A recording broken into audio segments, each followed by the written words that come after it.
प्रभु तेरी वाणी जीवन की रोटी, नैनों की ज्योति अंधेरा मिटाती।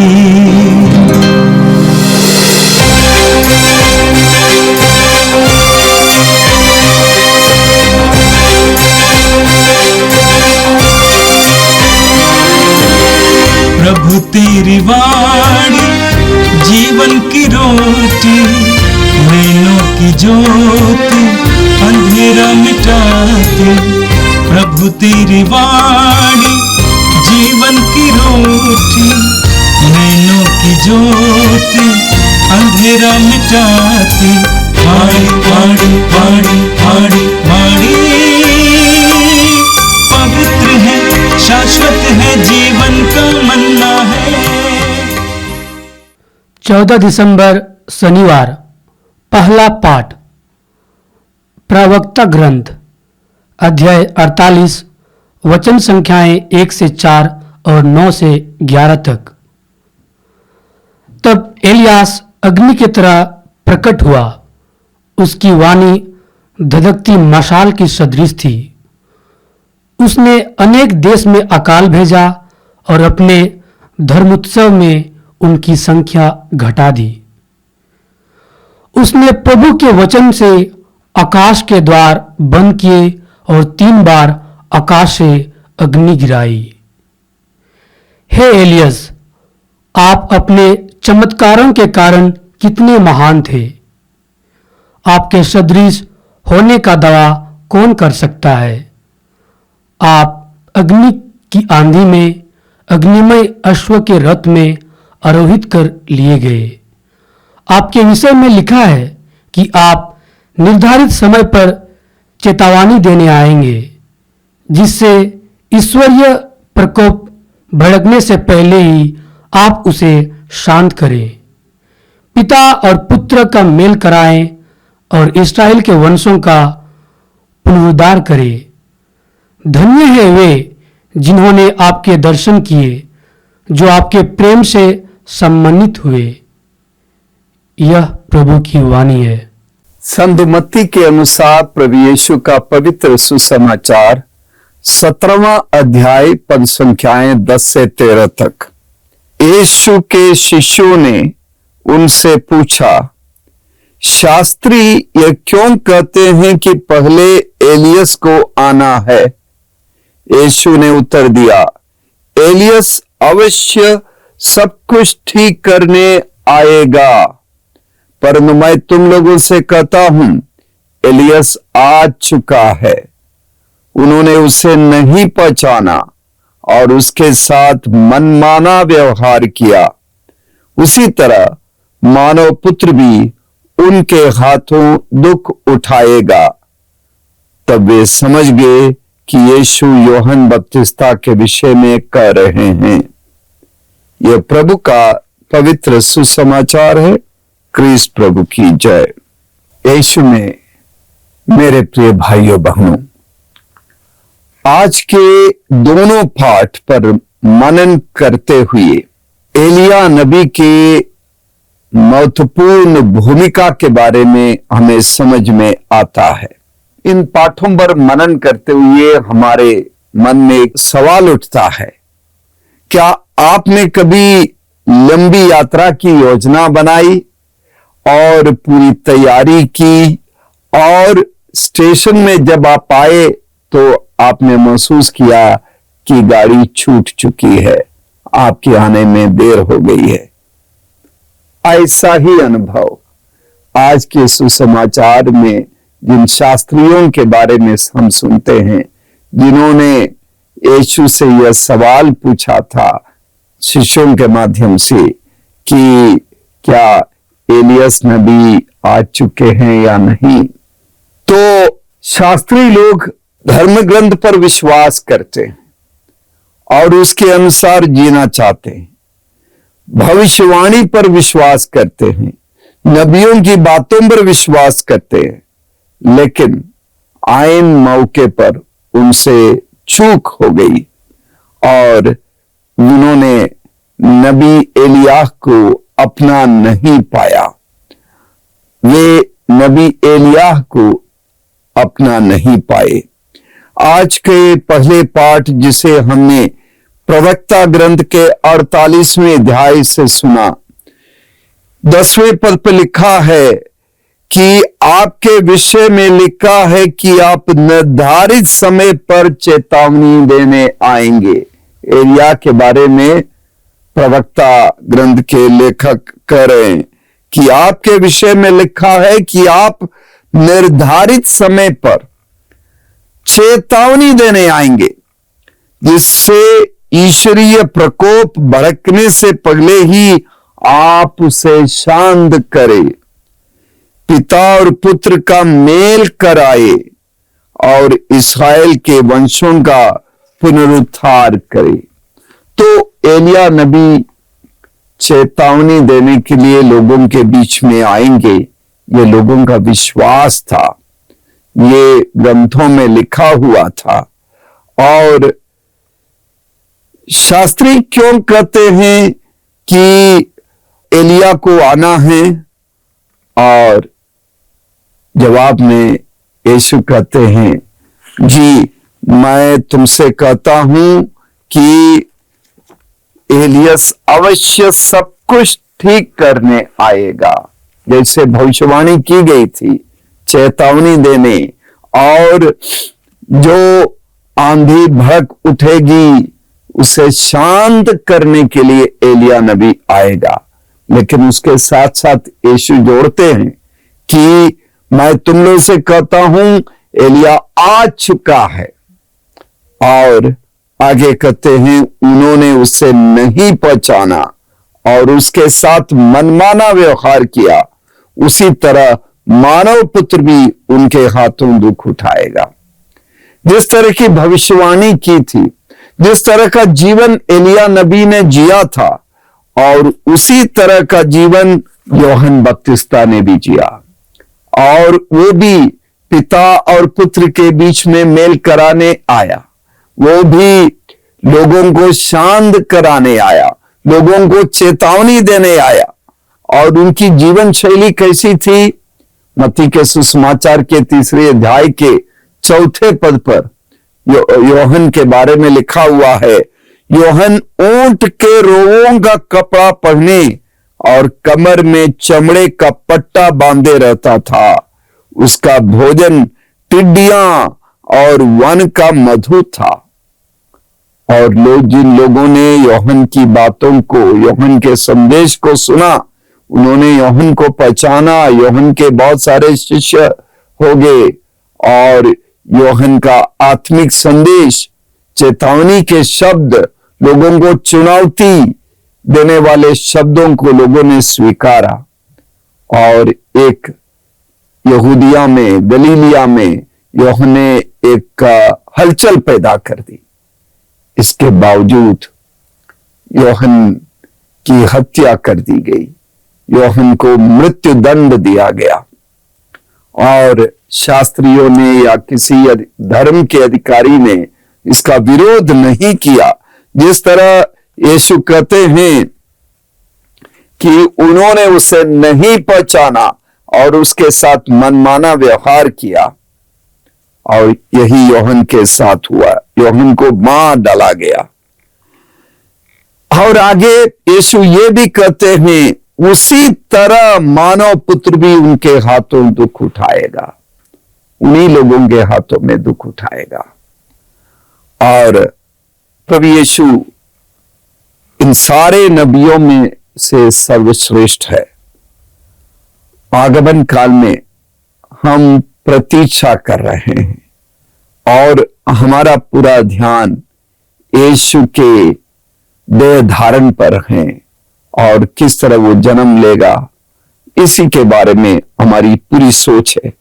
लेकिन आज का सुसमाचार हमें मजबूर करता है कि हम उस सत्य पर मनन करें जो मुक्तिदाता यीशु के जीवन के अंत में हमारी मुक्ति के लिए उन्होंने जो मूल्य चुकाया था, अत्याचार, पीड़ा, प्राण पीड़ा और क्रूस पर मृत्यु, इस पर भी हम मनन करें।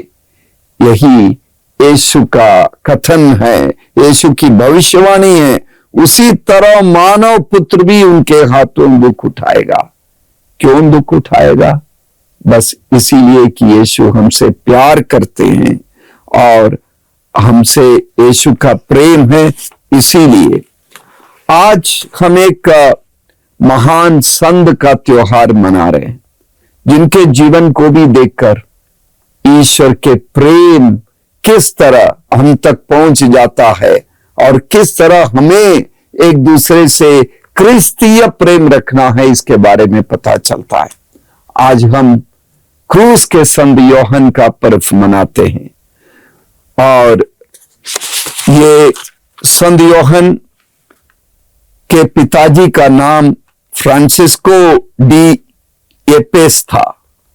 वे स्पेन के एक उच्च कुल में, एक अमीर परिवार में उनका जन्म हुआ था, उनके पिताजी का।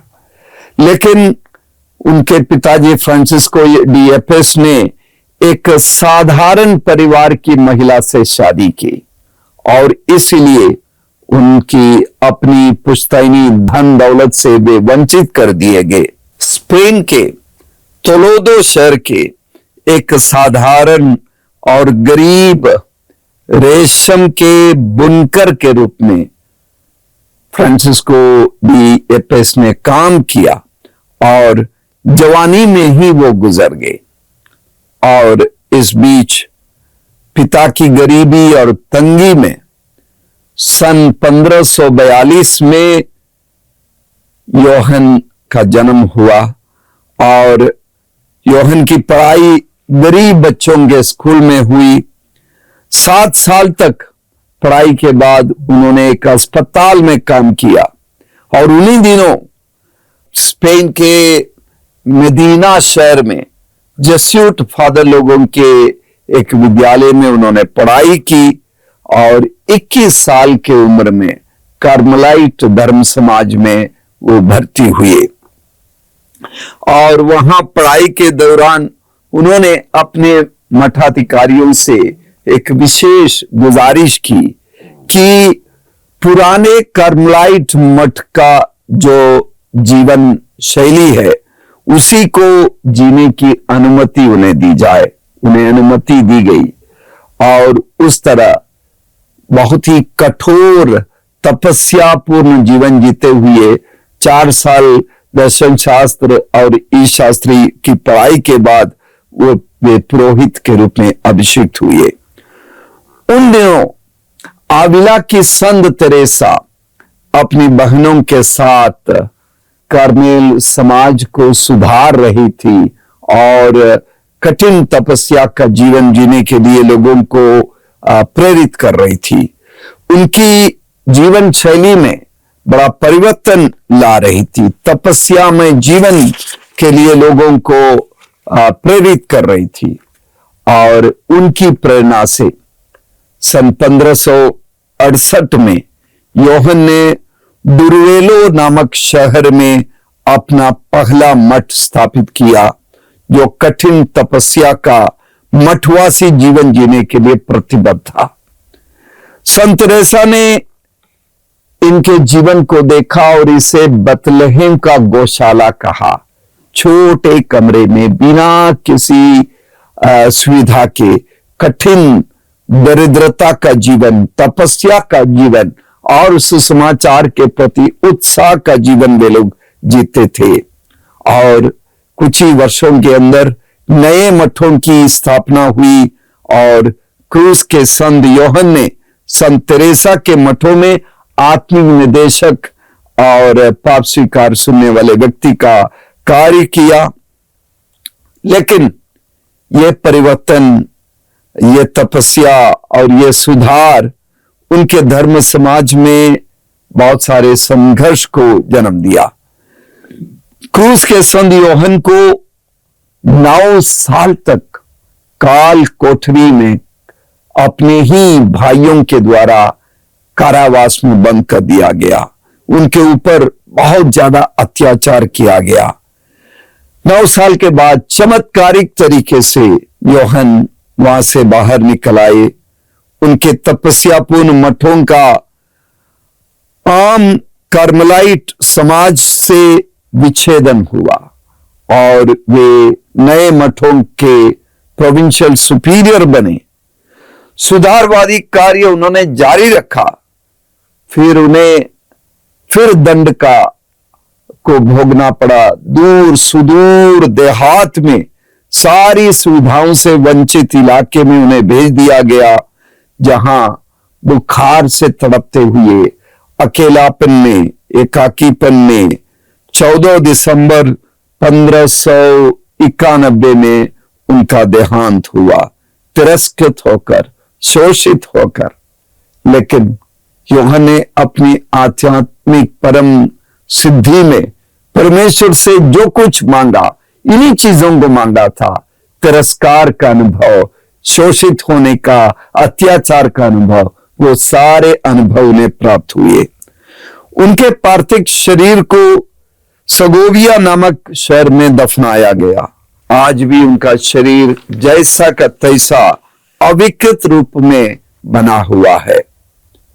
यूहन्ना एक बहुत बड़े मिस्टिक यानी रहस्यवादी आध्यात्मिक नेता थे, गुरु थे, और उन्होंने अपने जीवन काल में खास करके दुख पीड़ा का अनुभव करते हुए उन्होंने 4-5 बड़ी ग्रंथों की रचना की। Ascent of Mount Carmel, the dark night of the soul, the spiritual canticle, the living flame of love आदि किताबों की उन्होंने रचना की, जो रहस्यात्मक मिस्टिक किताबें हैं। और उनसे जो लोग आध्यात्मिक जीवन की गहराइयों में जाना चाहते हैं, उन्हें बहुत सारी जानकारियां, ज्ञान इन किताबों से मिलता है। जो आध्यात्मिक की दुनिया में पगले से हैं, उनसे क्रूस के संत यूहन्ना आग्रह करते हैं कि वे सबसे कठिन रास्ता अपनाएं, सबसे अरुचिपूर्ण तरीका अपनाएं, सबसे थकाऊ या नीरस जीवन को अपनाएं और आत्मिक जीवन में भी वैराग्य को अपनाएं। यानी किसी भी आत्मिक अनुभूति के प्रति लालच या मोह ना रखे। सन 1726 में संत पापा बेनेडिक्ट 13वीं ने क्रूस के संत यूहन्ना को संत की उपाधि थी और सन 1926 में संत पापा पियूस 11वीं ने उन्हें डॉक्टर ऑफ द चर्च की उपाधि दी। मेरे प्रिय भाइयों बहनों, क्रूस के संत यूहन्ना की तरह, यीशु की तरह, एलिया नबी की तरह हम सभी बुलाए गए हैं प्रेम के लिए। और वो प्रेम कष्ट, दुखपूर्ण जीवन, कठिनाई और तपस्यापूर्ण जीवन के द्वारा उस प्रेम को हम प्रकट कर सकते हैं। और ईश्वर के प्रति प्रेम यदि है और एक दूसरे के प्रति निस्वार्थ प्रेम है, तो हम ईश्वर के प्रति और एक दूसरे के प्रति दुख को सहने के लिए तैयार होंगे। और वो दुख हमारे लिए, हमारे आध्यात्मिक जीवन में आनंद का रूप लेगा और परमेश्वर की महिमा होगी और इसके द्वारा एक दूसरे का कल्याण होगा। आइए हम प्रार्थना करें। हे सर्वशक्तिमान प्रेमी पिता ईश्वर, हम अपने जीवन के सारे दुख पीड़ा के लिए धन्यवाद देते हैं।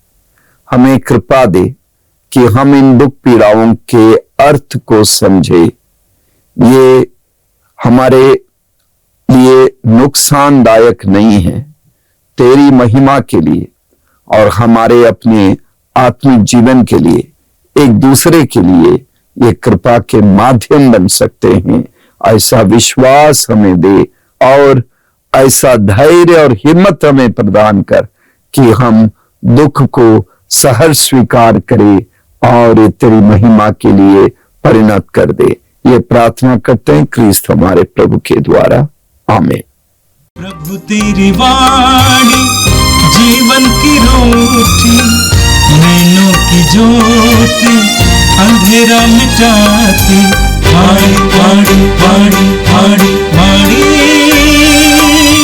पवित्र है, शाश्वत है जी